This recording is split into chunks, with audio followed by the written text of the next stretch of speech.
Segundo livro de Crônica dos Reis, capítulo 12, versículo 1 diz: Sucedeu, pois, que, havendo Roboão confirmado o reino e havendo se fortalecido, deixou a lei do Senhor e com ele todo o Israel.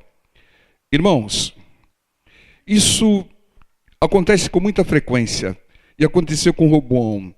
Muitos, depois que são abençoados, recebem uma grande bênção, prosperam, crescem, começam a se afastar de Deus, começam a se afastar do Senhor, começam a deixar a palavra do Senhor. E muitas vezes, quando foi um líder, por exemplo, Roboão, que era rei, o texto diz: deixou a lei do Senhor e com ele todo Israel. Quando é um líder, ele se afasta e leva também os seus liderados a um afastamento. Irmão, nunca faça isso. Seja qual for a situação, pode ser uma situação de necessidade, pode ser uma situação de fartura, Deus te abençoou muito.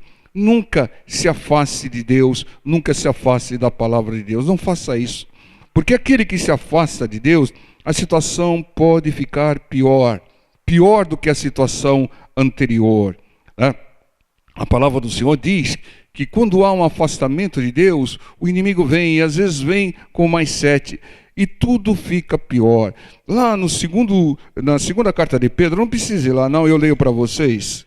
Diz lá, 2 Pedro, capítulo 2, versículo 20. Porquanto, se depois de terem escapado das corrupções do mundo, pelo conhecimento do Senhor e Salvador Jesus Cristo, forem outras vezes envolvidos nelas e vencidos, tornou-se-lhe o último estado pior do que o primeiro.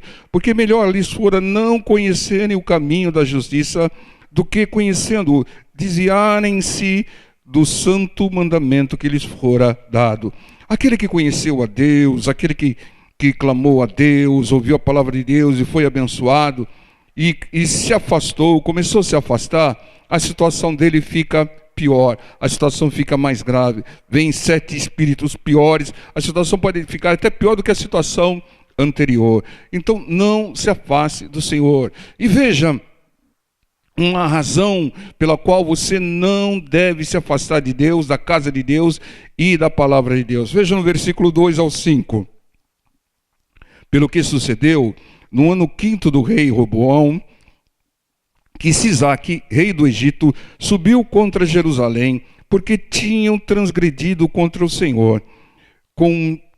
Subiu com 1.200 carros e com 60.000 cavaleiros, e era inumerável a gente que vinha com ele do Egito, de líbios, suquitas e etíopes, e tomou as cidades fortes que Jerusalém tinha, e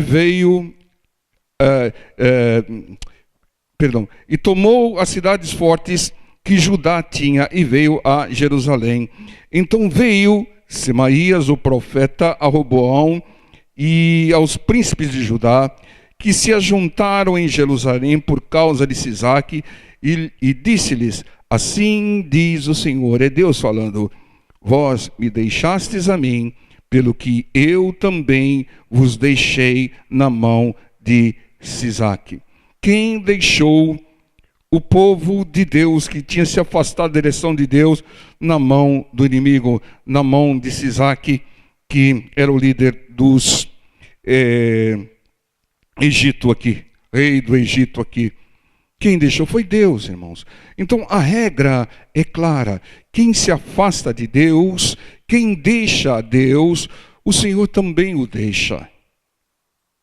Deus nunca vai te abandonar, nunca.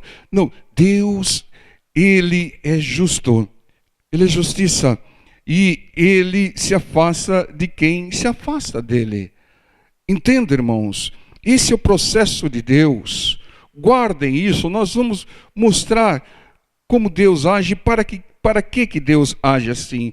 Deus assim age para que haja respeito, para que não haja bagunça, porque senão viraria bagunça. As pessoas deixam a Deus, não, Deus é comigo, eu deixo Deus e Deus continua me guardando. Não, a pessoa que deixa Deus, Deus o deixa. O Senhor diz na primeira no primeiro livro do profeta Samuel, capítulo 2, versículo 30, aos que me honram, honrarei, mas os que me desprezam serão desprezados. Entendo? É assim que Deus age. Não se esqueça disso. A ação de Deus é permitir, como permitiu aqui, que o inimigo haja, que o inimigo venha sobre quem se afasta dele. Pois quem se afasta de Deus se aproxima do inimigo, irmãos. Não tem neutralidade. A pessoa se afastou de Deus, deixou a Deus, ela se aproxima do inimigo. O inimigo está em derredor, irmãos. Ele só bramando como leão, só esperando a pessoa se afastar de Deus e entrar no território dele, para ele atacar. E ele vem para roubar, matar e destruir. O inimigo vem com tudo, porque sabe que a pessoa não conta mais com total proteção de Deus. Entendam? As coisas no mundo espiritual funcionam assim. Nós pregamos hoje de manhã. Você está aqui e você tem que estar no centro. Estar no centro você tem que estar sóbrio, você tem que estar equilibrado, você tem que ter temperança, domínio próprio, autocontrole. Em redor estão os anjos do Senhor. E em derredor está o inimigo. Quando você se afasta de Deus, você sai de redor e entra em derredor. Você entra no território do inimigo. E o inimigo, ele não brinca. Ele vem roubar, matar e vem destruir. Então, não se afaste de Deus. Não deixe o Senhor. Porque aquele que deixa o Senhor o deixa. Vocês lembram? Deus permite até a ação do inimigo. Isso fica bem claro no caso de Jó. O Senhor fala e permitiu Satanás tocar nos bens, na saúde e nos filhos de Jó. Permitiu. Deus só falou, não vai matá-lo. Mas Deus permitiu o ataque do inimigo. Ou seja, nada acontece sem a permissão de Deus. E Deus permite que aquelas pessoas que se afastaram, que o deixaram, né? Ele permite o ataque do inimigo. Entendam, muitos males nas nossas vidas ocorrem porque nós nos afastamos de Deus, da sua palavra. Então nunca se afaste da palavra, evite males. Porque Deus é tão maravilhoso. Deus tem tudo sincronizado, que Ele não permite o inimigo agir sobre a vida de ninguém sem um bom propósito. Então, Ele permite que aqueles que se afastou dele, que o deixou, Ele deixa e permite que o inimigo venha para que a pessoa volte. É assim que Deus trabalha, irmãos. Ele não permite para ver ninguém sofrendo. Ele não permite para ver ninguém penando, sendo roubado, morto e destruído. Ele permite para que a pessoa se arrependa e volte. Veja aqui no versículo 6 como Deus é maravilhoso. Então, se humilharam os príncipes de Israel e o rei, e disseram: o Senhor é justo.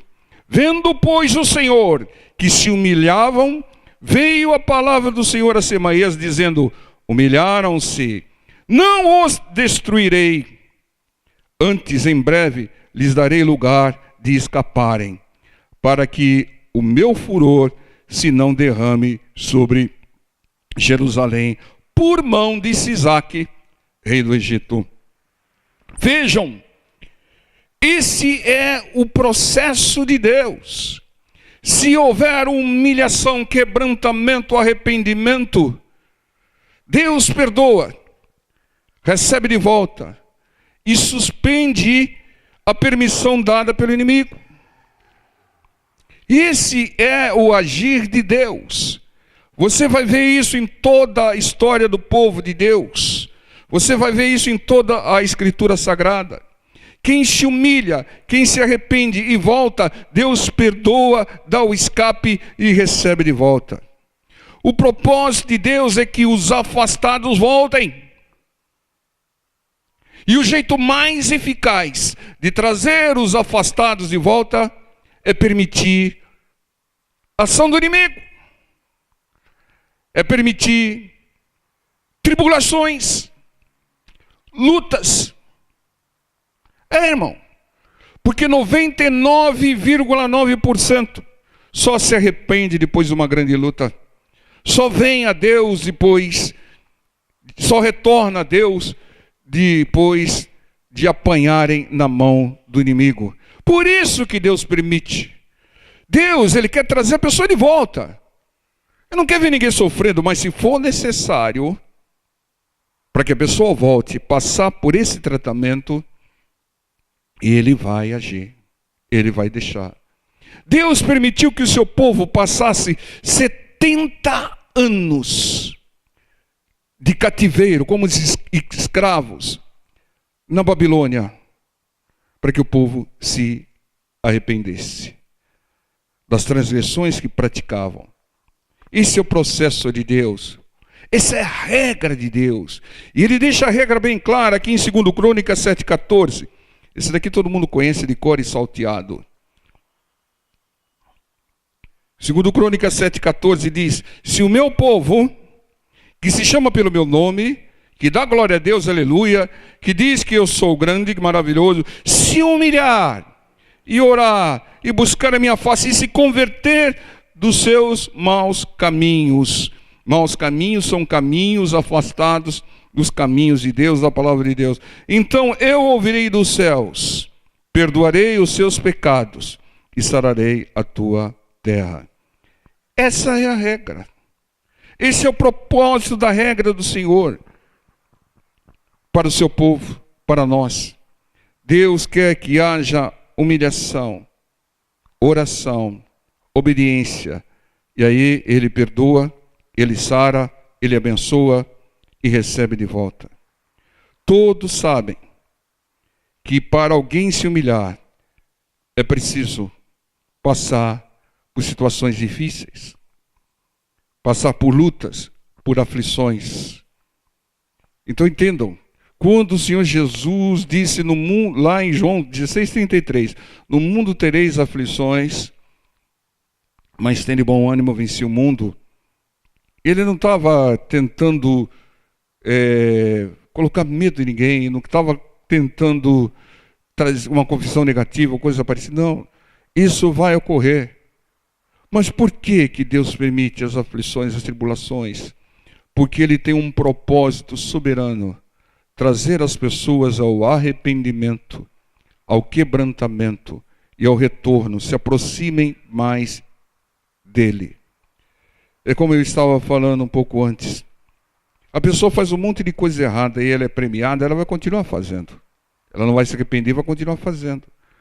Mas se ela faz um monte de coisa errada e ela é corrigida, ela é exortada, ela passa por aflições, tribulações, né? Ela vai meditar. 2 Crônicas 15:1, vamos ver aqui Deus enfatizando a regra, mas mesmo assim tem algumas pessoas que não aceitam. 2 Crônicas, capítulo 15, versículo 1 diz: então veio o Espírito de Deus sobre Azarias, filho de Obed, e saiu ao encontro de Asa, que era o rei de Judá, e disse-lhe: ouve-me, Asa, e todo Judá e Benjamim, o Senhor está convosco, enquanto vós estáis com ele. Vejam a regra do Senhor. E se o buscardes, o acharei. Porém, se o deixardes, vos deixará. Então não tem essa história que Deus não deixa ninguém. Deus deixa aqueles que o deixam. Entenda, irmãos? Por que Deus deixa? Para não virar bagunça. Porque se Deus não deixar aquele que o deixa, as pessoas vão fazer o que bem entender. Ah, não, Deus é comigo. Faz o que faz, sai da palavra, comete abominações, atrocidades, e dizem: não, Deus está comigo. Não é coisa alguma. Deus está com quem está com Ele. Deus está em quem invoca o nome dEle. Deus habita entre os louvores. Ele pode estar em todos os lugares, mas ele não está em todos os lugares. Aonde é cultuado outros deuses, Deus não está. Ele respeita. A pessoa está cultuando espírito, está cultuando imagens, está cultuando outras coisas. Deus não está, ele respeita. Ele está onde tiverem dois ou mais reunidos em torno do nome dele. Onde a palavra dele é pregada, onde ele é louvado, exaltado. O Senhor Jesus, a gente dá um clássico exemplo. O Senhor Jesus nasceu em Belém, mas ele morava em Nazaré. Passou a infância em Nazaré. E ele começou o ministério em Nazaré, pregando. Os nazarenos, quando ouviram a primeira pregação do Senhor, saíram atrás dele. Queriam jogá-lo no monte. Sabe o que ele fez? Ele saiu de Nazaré e mudou-se para Cafarnaum. Ele não fica onde ele é rejeitado. Ele não fica onde ele não é louvado, não é respeitado. Ele não fica. Então entendam, a pessoa que quer estar com Deus, ela tem que se adequar à regra de Deus, não a dela. Não, Deus não deixa. Está aqui. Se o deixardes, vos deixará. Deixou a Deus, ele vai te deixar, irmão. Ele não vai desistir de você. Mas não vai mais caminhar junto. Porque a palavra do Senhor diz, lá em Amós 3,3, andarão dois juntos se não estiverem de acordo. Para andar com o Senhor tem que dar de acordo com o Senhor. Então a regra é enfatizada que quem não está, não busca e deixa o Senhor o deixa. Deus, ele não força ninguém a ficar com ele. Mas quem o deixa deve saber que ele também deixará.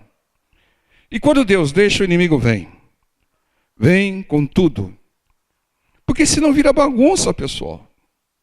Vira o caos. A pessoa se afasta de Deus, se afasta da palavra de Deus e acha que Deus continua com ela. E o que acontece? Elas incentivam os demais a fazer o mesmo. Entendam? A palavra de Deus é clara, está enfatizada aqui. O rei Asa, ele constatou, ele recebeu o recado de Deus. Deus mandou o profeta Azarias falar: o Senhor está convosco enquanto vós estáis com ele. Se o buscardes, o achareis. Porém, se o deixardes, vos deixará. O que aconteceu com o rei Asa? Aqui, logo em seguida, virando a página aqui, segundo Crônicas 16:12, diz: e caiu Asa doente de seus pés no ano 39 do seu reinado. Grande por extremo era a sua enfermidade. Contudo, na sua enfermidade, não buscou o Senhor, mas antes aos médicos. Asa dormiu com seus pais e morreu no ano 41 do seu reinado. Morreu com uma doença no pé, ou nos pés, porque não buscou. Não é errado buscar os médicos, o errado é não buscar Deus. Busque Deus e depois busque os médicos. O rei Asa recebeu a mensagem do profeta. Ele provou com a sua vida que a mensagem era verdadeira. Porque ele deixou o Senhor, não buscou o Senhor e morreu. O inimigo colocou uma enfermidade nos seus pés e ele morreu com essa enfermidade. Entendam, irmãos? Porque não buscou a Deus. E olha que Deus já tinha dado inúmeras vitórias para ele, né? E ele não reconheceu isso. Tem pessoas assim, irmãos. Tem pessoas que recebem bênçãos de Deus e se afastam de Deus. Né? E aí o que acontece? Ela pensa que Deus vai continuar abençoando, não vai. Vem o inimigo e aí a pessoa acaba até perecendo. Um clássico exemplo disso está lá em Lucas capítulo 15. Vamos até lá, povo de Deus. Esse é um texto típico para os jovens de hoje. Né? Diz assim, Lucas 15:11. E disse: um certo homem tinha 2 filhos. E o mais moço, sempre o mais moço deles, disse ao pai: pai, dá-me a parte da fazenda que me pertence. E ele repartiu por eles a fazenda. E poucos dias depois, o filho mais novo, ajuntando tudo, pegou tudo, partiu para uma terra longínqua e ali desperdiçou a sua fazenda, vivendo dissolutamente. E havendo ele gastado tudo, houve naquela terra uma grande fome e começou a padecer necessidades. E chegou-se a um dos cidadãos daquela terra, o qual o mandou para os seus campos apacentar porcos. Irmãos, vamos dar uma parada aqui. Irmão, quem se afasta do Pai, da casa do Pai, da palavra do Pai, sempre corre o risco de perder tudo, como aconteceu com esse rapaz. Sempre. Porque o inimigo vem e leva tudo, rouba tudo, não tem a proteção de Deus, né? O devorador não é repreendido. E sempre vai padecer necessidade, como padeceu esse rapaz. E não se afaste de Deus. Não se afaste da casa do Pai. Não se afaste da palavra do Pai. Porque vai sofrer. Vai sofrer. É uma regra, pessoal. É uma regra. Se afastou de Deus, vai sofrer. Ponto final. Não vem com desculpa, não vem. Mas tem pessoas que se afastaram, tem ricos, tem. Vai sofrer, mais cedo ou mais tarde vai sofrer. Se afastou da bênção, se aproximou do inimigo. E vê, o interessante é que o pai não foi atrás do filho, mas esperou ele voltar arrependido. Entenda, o filho saiu por iniciativa própria. Ele tem que voltar por iniciativa própria. Porque quando ele volta por iniciativa própria, isso indica que houve um arrependimento. Porque se ele for forçado a voltar, ele vai fugir de novo. Não houve arrependimento. A pessoa só deixa de se afastar e fugir quando houver um arrependimento. Então não adianta forçar. É claro que tem situações e situações, mas não adianta forçar, porque no interior dela, na primeira oportunidade, ela vai começar a fomentar de fugir de novo. Tem que haver um arrependimento para a pessoa não querer sair de novo da casa do Pai, da presença do Pai. Tem que haver um arrependimento. E arrependimento é consequência de luta, tribulação, aflição, que ninguém quer, mas é o mecanismo que Deus permite para que haja quebrantamento, humilhação e arrependimento e retorno. Entendam? O versículo 15 diz: e desejava encher o seu estômago com as bolotas que os porcos comiam, e ninguém lhe dava nada. O versículo 16 diz isso, né? Mas em primeiro, no versículo 15, ele chegou-se a um dos cidadãos daquela terra. Cidadão, mandou ele trabalhar, vai apacentar porco, mas não dava comida para ele. O texto é bem claro, ninguém lhe dava nada. No mundo ninguém vai te dar nada, né? Há algo que mude a sua situação. Entenda, irmãos, é necessário. Por quê? Porque se o mundo der suprir, ele não volta, não se arrepende. Mas como ninguém lhe dava nada, ele tinha necessidade até de comer.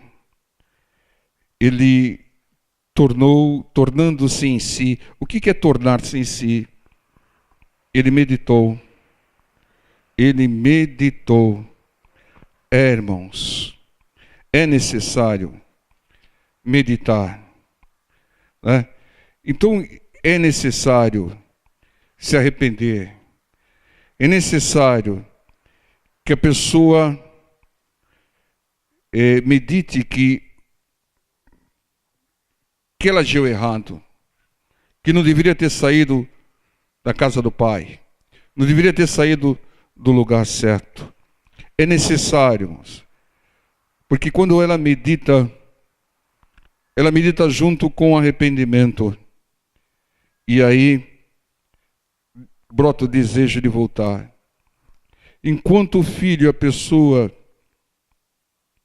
não se contentar com bolotas de porco, ela ainda não vai meditar. Ela ainda não está quebrantada.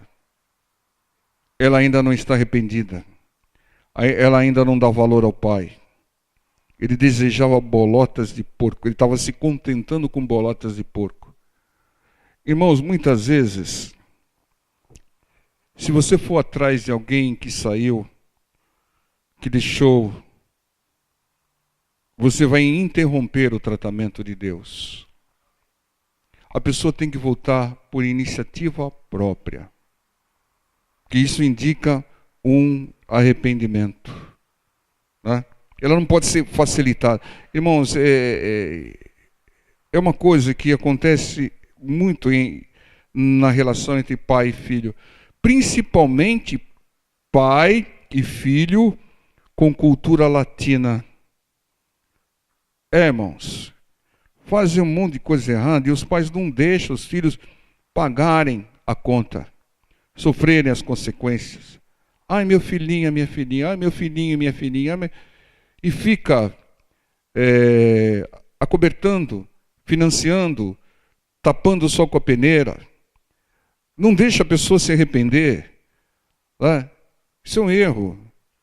Isso acontece muito, porque na cultura latina se valoriza muito, tem que se valorizar, mas se valoriza muito a família. Chega às raias de quase uma idolatria. Se valoriza muito. Então o que acontece? Os pais têm um certo receio de dar um remédio amargo para o filho. Né? Tem um certo receio de deixar o filho padecer algumas consequências daquilo que ele semeou. Ele semeia coisa errada e o pai vai colher. O pai vai tapar o buraco, o pai vai acobertar. Então a pessoa cresce fazendo o que bem entende, aquilo da sua cabeça, e sabendo que se der errado, o pai vai lá e paga, o pai vai lá e livra, o pai vai lá e ajuda. Então eles ficam numa situação confortável. Aí eu faço o que eu quero, e se não der certo, meu pai e minha mãe vai lá e ajuda, corrige. E na cultura nossa, latina, isso é comum, irmão. Isso é comum. Né? O filho faz um monte de coisa errada e a pessoa ainda ataca o outro, achando que o outro é culpado, que isso. Isso é comum. Mas está errado, irmãos. Está errado. Hoje tem um problema terrível no mundo todo, que são as drogas. E ela pega principalmente os jovens. Negócio de turma, negócio de bando, influência, isso, aquilo, não sei o que lá. E o que acontece? O que acontece? A pessoa se envolve com isso. Isso é um vício, a pessoa fica presa ao espírito do vício. Não consegue se libertar. Aí vem o pai, mas o pai também não consegue ajudar. O negócio é tão terrível que o pai não consegue. Né? Aquele pai que sempre tirou o filho das enrascadas, não está conseguindo tirar, porque a droga é um negócio que aprisiona a pessoa. Né? Você ouve testemunhos de pessoas que ficaram em clínicas, mais clínicas, mais clínicas, mais clínicas, tudo financiado pelo pai. Tem pais que venderam patrimônio, gastaram o que tinham, o que não tinham por tratar um filho, e não conseguiram tirar o vício. Por quê? Porque o filho estava acostumado a fazer, os jovens têm que ter essa consciência, que é uma coisa terrível, que nem a pessoa que mais se ama vai conseguir te tirar. Só Deus e o poder de Deus, é claro que o pai, a mãe que tiver entendimento da palavra, vai orar, vai interceder para que Deus haja. Mas isso é terrível, tem que tomar muito cuidado com isso. Porque uma coisa é quando tem um prejuízo econômico, uma coisa ali, o pai cobre, está cobertando, tal, tal. Mas quando entra nesse tipo de coisa, que é o vício, nem o pai, às vezes, consegue ajudar. Não consegue, irmãos. Porque é uma coisa terrível. E a gente tem que ter isso em mente. Isso é uma prisão de Satanás, né? Então, o que acontece? Muitas vezes, tem que deixar os filhos saberem o preço das coisas que eles fizeram, para que quando cresça um pouco mais, não se envolva com coisas sabendo que vai pagar um preço. Entendam? Se a pessoa interrompe o tratamento de Deus, vai chegar uma hora que vai ter um problema que ela não vai conseguir interromper, ajudar. Então, muitas vezes, irmãos, o pai aqui, ele não foi atrás do filho. Ele esperou o filho voltar. Mas no primeiro sinal de retorno do filho, ele foi ao encontro do filho. Ele foi, o filho falou, queria falar alguma coisa. Não precisa falar nada. Está perdoado, filho. Porque o seu retorno mostra o seu arrependimento. É assim que Deus age. Deus quer arrependimento. E as pessoas só se arrependem depois de grandes lutas. Depois de forem quebrantadas, humilhadas. Se o meu povo se humilhar. É fundamental. Nós falamos já, e eu vou repetir aqui. O Senhor Jesus, na sua primeira pregação, a primeira palavra que ele falou foi: arrependei-vos. O João Batista, nas primeiras pregações, a primeira palavra era: arrependei-vos. Deus quer arrependimento para que a pessoa seja recebida por ele de braços abertos. Assim como ele livrou o seu povo aqui, que se humilhou, se arrependeu, ele quer que nós nos humilhemos, nos arrependamos, para que ele possa nos receber de volta, perdoar e abençoar. Lembre-se da regra: se me deixares, te deixarei. Mas se arrepender, se quebrantar, se humilhar, porque normalmente a pessoa que deixa é uma soberba, ela fala: não preciso de Deus, eu sou o cara, eu não preciso de Deus, é soberba. Quando ela é quebrantada, quando ela é humilhada, se arrepende, né? Deus perdoa e recebe de braços abertos. Entenda, irmãos? Deus, ele não vai atrás da pessoa. Ele espera a pessoa dar o primeiro passo no caminho de volta. Se arrepender. Aí ele recebe, ele opera na vida dessa pessoa como não operou antes. Lucas 15, 17 e 19 revela bem isso, irmãos. Diz assim, ele meditou, o menino tornou a si, né? Já não sou digno de ser chamado teu filho, faze-me como um dos seus jornaleiros. Ele falou: não preciso nem ter condição de filho, eu quero ser um serviçal seu. E estava bem quebrantado esse rapaz aqui, né? Então é preciso tornar assim, meditar, ver quanto tinha e perdeu. É preciso se arrepender dos erros, se humilhar, tirar a soberba. E no versículo 20 diz: e levantando-se, foi para seu pai. E quando ainda estava longe, viu seu pai e se moveu de íntima compaixão. E correndo, lançou-se-lhe ao pescoço e o beijou. Quando voltar com verdadeiro arrependimento, irmão, faça uma festa, abraça, recebe com alegria, recebe com amor, porque mais uma etapa do tratamento de Deus terminou.